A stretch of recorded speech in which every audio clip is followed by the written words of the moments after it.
So, hi everybody, I'm Jamie Redknapp and I'm delighted to be joined by Katarina Johnson-Thompson and Wayde van Niekerk. I'm a Laureus ambassador. It's a real honour to be talking to two incredible athletes. I want to talk about our team because obviously why we are here is we're going to be talking about Liverpool's nomination for the Team of the Year in the Laureus Awards. I don't know about you, I actually wondered at one stage whether Liverpool, the season was going to get finished, whether they were going to get their hands on the title. How relieved were you, Wayde, when they finally did get to resume and get their hands on that title for the first time in 30 years?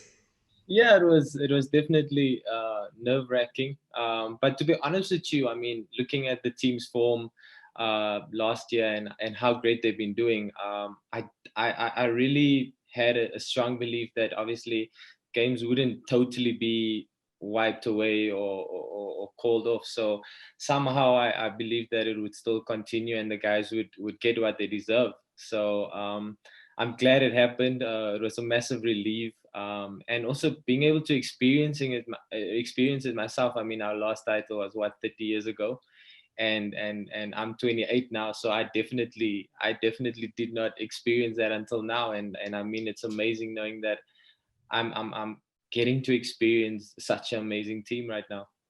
Amazing. And Katarina, I know you're a full-blown Scouser. Red as they come. How happy were you? I know you've been to a lot of games and we've spoken before about your love of Steven Gerrard and Liverpool. How pleased were you and how good was it, not just for as a fan, but also for the city when Liverpool finally got their hands on that trophy? Yeah, like I was honestly so relieved because I didn't think that Liverpool were gonna sort of like lose. I was just scared that it was gonna get cancelled. I was like, please, like I just trusted to be Liverpool for like the first time ever for it to get cancelled, and just like, yeah, the whole pandemic, I just thought nothing's gonna stop us this time. So when, we finally, got the like the correct amount of points and it was sort of put in the bag, it was like such a relief. And I was like buzzing. I'm the same age as Wayde, so I've never seen it. It was 31 years ago now. So yeah, just knowing all the stories from like my granddad and like the glory days and stuff, it was just so like, it was so great to like actually experience it for ourselves. Yeah, well, I mean, I signed for Liverpool in '91. I've said this to you before, I think, Katarina, but I actually blame myself for 30 years, Wayde, that it was my fault that Liverpool hadn't won the title. The year I signed, I went there as a 17-year-old, fresh face, thinking I'm going to be winning titles for the next 11, 12 years. No, nothing happened, mate. It all went on hold. So it's finally to see the boys and obviously Jordan, Henderson, who we're all big fans of, lift that trophy was such a great feeling. It's easy with you, Katarina. It's a 50-50 choice, Liverpool or Everton. But Wayde, why Liverpool? It was really just watching the team, and I think that was a time of Steven Gerrard, Fernando Torres, and I mean, I can name all the top guys, but I mean, it was around about 2005, 2004, and just slowly but surely started finding somewhat of attraction in the team, and I really started enjoying the team and football in a whole. Well, so I've got to ask you about the great man, guys, Jurgen Klopp. Katarina, how much do you love him? It's like, when I see those guys getting a Klopp cuddle, I just feel like I need one. What about you, Katarina? Every time I see his face, I'm just like smiling from ear to ear. Like, he's made such a difference in the club, and he can do absolutely no wrong in my eyes. Like, he's made the finest dream again. He's given us memories that will last a lifetime, and yeah, he's absolute Liverpool legend. I think you've met him, Wayde, right? Did you get the cuddle or just the handshake? Well, it's actually a funny story. I was invited to Melwood training grounds, and very shy, not sure what's gonna happen.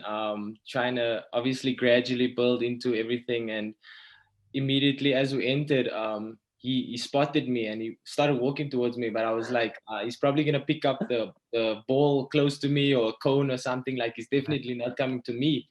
And he came directly to me, and I was like, what do I do now? And he wanted to shake my hand. I was like, no, I want the cuddle. I don't want to shake. I want the cuddle. And I went in for the cuddle, and we had a slight chat and so on. And I was just amazed. I was just stunned. I was just like, yeah. Everything was just yes. And I think Katarina says it best. I really don't see any wrong in him right now at this moment. I've seen quotes of guys also saying that, I mean, what he's done for us, it's amazing, and it's such a blessing. I mean, he's not a manager that we would want to get rid of. We love him, we appreciate him, and what he's done for us and what he's shown us, it it gives me goosebumps just chatting about it. Love it. So when you're watching the Reds, Katarina, are you a calm Liverpool fan, or how do your emotions range when you're watching the Reds? I've been through phases. Like when I used to watch it back in the day with my granddad, I used to be like the most nervous wreck like ever. Like I used to, if the other team had like a free kick or like a corner, I'd run up the stairs and I'd listen to see whether my granddad would like groan or like cheer if we'd score, and then I'd come back when it was safe. But I think, yeah, in the last couple of years, I've been absolutely calm. Like if we go behind, I'm just like shrugging. So what? We're still going to win. We're still going to find something. We're still going to find, that extra gear, another goal. So I think, yeah, in the later years, I've been absolutely calm Liverpool fan, and just like with the utmost confidence that we're going to, come back. Yeah, Wayde, I'm guessing that you go through the full spectrum of emotions. I already can see that in that face. When Liverpool start winning, you go crazy. No, I think I'm fairly calm and can steal a bit of Katarina as well. The way the guys are playing right now, I think it makes it so easy for us to watch the guys and just believe that they'll most likely catch up somewhere along in the match and win the game for us. It's been such a joy and a pleasure being a Liverpool fan right now. Even through our, let's say, down spell that we had now recently, you still have the confidence that the guys will bounce back eventually and make us proud. And I mean, the belief that we have right now of this team, I don't see any wrongs. Win or loss, I just feel calm. I feel at ease with where we're at and what we've achieved this last 4 or 5 years. Is that the same for you, Katarina? Yeah, I think for me, I'm definitely more nervous sometimes, like watching like those high pressure moments in football. Like I think as an Olympic athlete, like as a track and field athlete, it sort of falls on yourself. Like you're an individual sports person, you have all the pressure. If it goes wrong, then you're the one who has to deal with it. But I couldn't ever imagine like me taking a penalty and feeling like the same amount of calm I do when I step onto a line. But watching the guys, they are used to that pressure, and they probably couldn't stand on the 400-meter line or do a shot put in like a 3-second gap like under pressure. So I think it's just stepping up to your own individual sports sphere. Their stadiums, it's definitely different. And I think when I see a penalty, a goal, and I see all the fans behind it, like either booing or cheering or waiting for them to score, like I get like really anxious, nervous. I'm like, I could never do that. But Katrina, it's more than a club for you, because obviously you've got the foundation as well, and you've done a lot of work with Liverpool behind the scenes as well.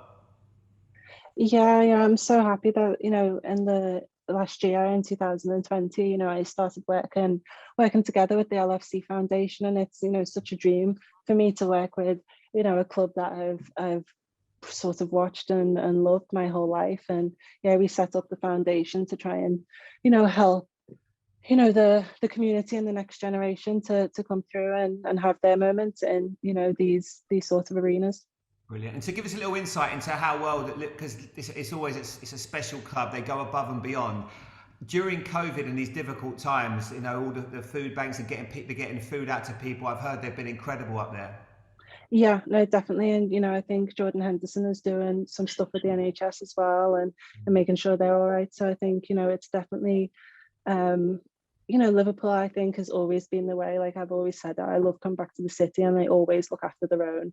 It's like home first, and people first. And I think the club has shown that, especially during the pandemic. They've reached out to the communities, and helped the people most in need.